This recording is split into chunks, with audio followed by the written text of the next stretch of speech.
How do you take your tea? I don't. Diet Coke only. Diet Coke?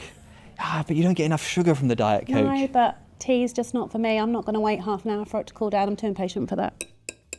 Jodie, first of all, thank you so much for taking the time to speak to us here at Catalyst. Could you just tell us who you are, what brings you to the event? Also, give us a little bit more than a LinkedIn profile can give you. So my name is Jodie Gayet. I am a lived experience speaker and an advocate for financial crime alongside the harms of gambling. And brings me here is the company Just for Good. What has been your biggest takeaway from this event so far? I would just say how innovative everything is, the people that are here are so interesting, and just what the future holds for financial crime, basically.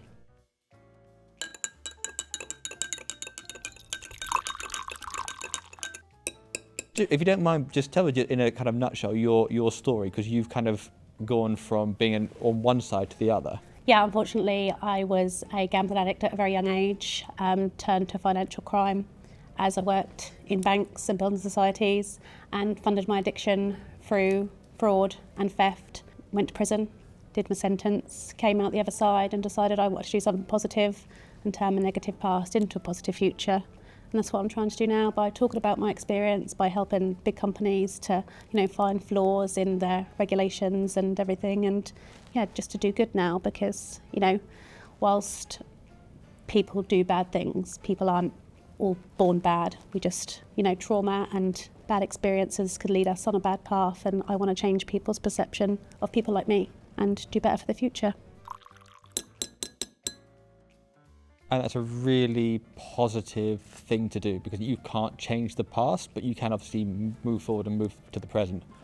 What's been the response so far from some of these sessions that you have been speaking at? I always come in really nervous and think I'm shaking like a leaf, that people are just going to really hate the fact that I've done all these things. But it's really positive. People really, I think, admire that I can talk about it openly and I want to do better from it. Whilst it's shameful what I've done, I just want to do better. And I think people see that when I talk. Bit of a weird one. What advice would you give to people out there who are thinking of following some of your earlier path? I would just say, mental health is such a big thing now, and speaking is such a massive helper. You should be able to go to somebody and open up and speak. And I think if I was able to talk when I was in some of my darkest places, I probably wouldn't have drove me to some of the things I'd done.